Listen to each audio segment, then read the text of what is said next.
Hello everyone, I am giving away a Force FX lightsaber. All you have to do to enter is like the video if you enjoy it, be subscribed, and leave a comment down below letting me know which lightsaber would make a fine addition to your collection. I will be announcing the winner on my Twitter, Instagram, and in my Discord on August 31st. Good luck, now let's get into today's video. Hello there. Hey everyone, my name is Quinn Knight, and today I wanted to discuss something that I have wanted to talk about on this channel from its very inception, and that is Ewan McGregor as Obi-Wan Kenobi. If there is one thing both haters and fans of the prequels can agree on, it's that Ewan was one of the best things about those three movies. Many actors and actresses who starred in the Phantom Menace, Attack of the Clones, and Revenge of the Sith have faced years of criticism, disapproval, and even ridicule. People like Hayden Christensen, Jake Lloyd, and Natalie Portman have all faced these unimpressed fans throughout the years, and while they most certainly did not deserve any of those personal attacks, it is true that many aspects of the prequels do not hold up today, and never really did to begin with, not necessarily due to their own talents as an actor or actress, but for a variety of reasons. But regardless of the less than stellar dialogue and overabundance of green screens, Ewan's performance remains as one of the best casting choices in the last 20 years of Star Wars. Today, I want to discuss the reasons why I not only believe that Ewan was a standout actor in the first three movies, but why I also believe that Ewan was the perfect Obi-Wan Kenobi, and this is by no means an unpopular opinion, but as a kid who grew up with the prequels, specifically episodes 2 and 3, Ewan McGregor was Obi-Wan Kenobi to me for a very long time, and still is to this day. Let's travel all the way back to the original casting call for episode 1, The Phantom Menace. Imagine being the casting director for a movie of that magnitude, having to find a young actor to fill the shoes of the legendary Sir Alec Guinness, but not only that, step into one of the most iconic roles of all time, Obi-Wan Kenobi. But for Robin Gurland, the original casting director for episode 1, she knew right away that Ewan had what it took to excel in a role that most thought could never be recast. Guinness is a character actor, and he's a comedic character actor, and he had this wonderful kind of playfulness in quality about him, even though the role of Obi-Wan is very kind of, you know, straight and strong and all that, but he still had this glint, a little glimmer in his eye. And Ewan has that. I mean, Ewan just has this very playfulness, besides being a terrific actor and being able to handle the physical elements of the role, and plus the kind of the character.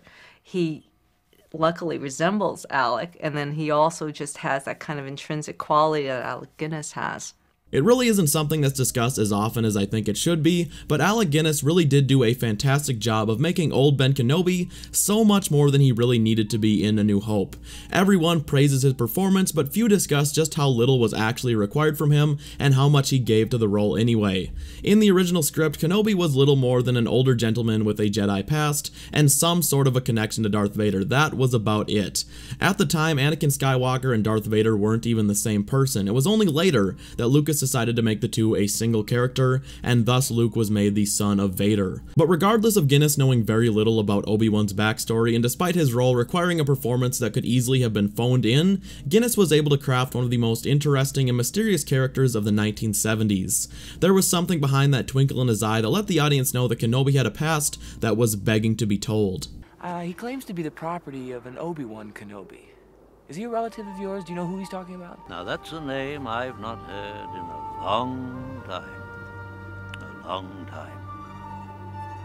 Imagine being Ewan McGregor after learning you were about to journey through 3 movies as a character many fans have been speculating on the past of for more than 2 decades, that for whatever reason you were chosen to take on that massive responsibility. And not only that, you would be co-starring alongside one of the biggest actors of the decade, Liam Neeson, who was hot off the Academy Award winning film Schindler's List. And it's very clear from the very beginning that Ewan was just as excited about playing this role as anyone would ever expect him to be. Watch this short clip that was recorded shortly before the Phantom Menace was released, where Ewan discusses choosing his lightsaber and how George Lucas told him Obi-Wan was still a character he hadn't fully thought out at the time. One day the props master arrived at our fight studio bit and said, I'd like you to come and choose your lightsaber. And I went, oh, okay.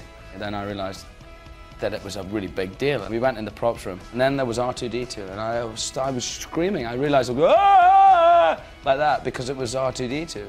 George was always very keen to assure me that this was a character in development, that he always used to say, because a lot of the time I'll be just behind Liam here, or just behind Liam here, and he always, now listen, Ewan, there's a character in development, so by the time we get to the second movie, you know, And I always knew that was the case. It is still incredibly impressive to this day that despite acting alongside Liam Neeson, Natalie Portman, and one of the first fully computer-generated characters in a live-action film, that it was Ewan's performance that the majorities of fans left the theater raving about. And of the three films, The Phantom Menace is definitely the prequel where Ewan is giving the least amount of time to shine, yet people still saw through that and saw the amazing performance. The majority of the screen time in Episode 1 is given to Qui-Gon Jinn, young Anakin, and unfortunately Jar Jar Binks, while Obi-Wan is more or less just along for the ride for the majority of the movie. But it is the ending of The Phantom Menace where you really see Obi-Wan transform into the man we see in Attack of the Clones, and just why he cares so much for Anakin. Qui-Gon's dying words to Obi-Wan add such an extra layer to the pain it's clear Alec Guinness's Kenobi is feeling when he tells Luke of Vader's turn to the dark side. Obi-Wan, promise me you will train the boy. Yes, Master. He is the chosen one. He will bring balance. Train him. Attack of the Clones is where Ewan was truly allowed to fully show off his full potential. Most fans of the Star Wars franchise can agree that, while Anakin's romance with Padme was executed very poorly in this movie, and is very difficult to watch at times, the scenes with Obi-Wan investigating on Kamino is what truly makes this movie worthwhile. In fact, everything Obi-Wan in this movie does is just so natural, so diplomatic, and exactly how I would have expected a young Obi-Wan to act. When he confronts Jango as he tries to flee Kamino on Slave One, his initial intent isn't to fight. He only wants to find the identity of the bounty hunter who sent Zam Wesell after Padme, and why these attempts on her life are even being made. And while he does draw his lightsaber first when confronting Jango, this is only after the confirmation has been made to him that Jango is the man he is looking for, and he wasn't likely to come quietly. I like seeing that Obi-Wan was willing to fight when he knew the time had come, just to set aside diplomacy. There's nothing more frustrating than watching a character in any film continually put themselves in further danger by being overly diplomatic. Even after Obi-Wan was more or less defeated by Jango Fett on Kamino, I mean he was literally hanging by a grappling hook underneath the cloning facility, he still manages to bring himself to attach a tracking beacon to the Slave One before it is able to make a full escape, which takes him to Geonosis, and Geonosis is filled with some of the best Ewan moments as Obi-Wan in the entire franchise. From Dooku's interrogation to Anakin's quote-unquote rescue in the arena, it is absolutely perfect. One of my favorite moments is when Dooku is speaking with Obi-Wan and mentions how in need of Qui-Gon's guidance he is, to which Obi-Wan, without hesitation, tells Dooku that Qui-Gon Jinn would never join him.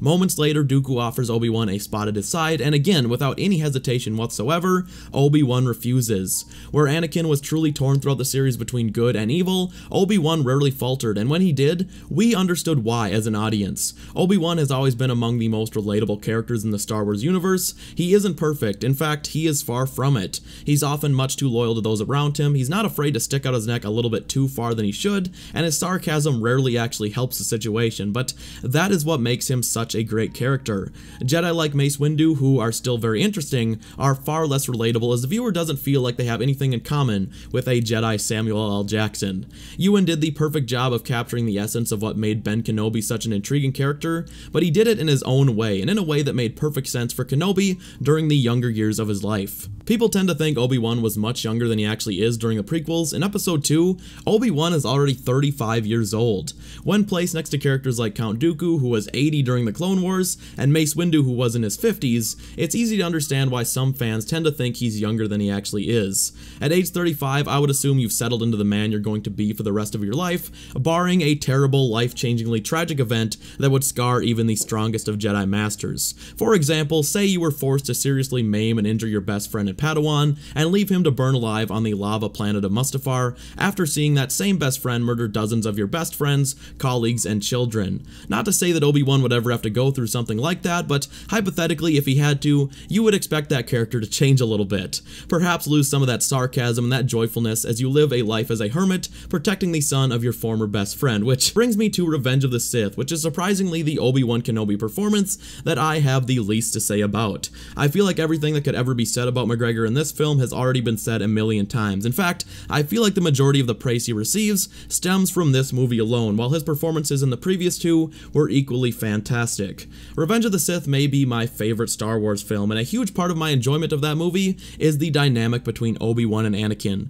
Do I personally think Revenge of the Sith is the best Star Wars movie from a filmmaking perspective? No, not at all. That title still goes to The Empire Strikes Back. But is it the Star Wars film I enjoy the most? You're goddamn right.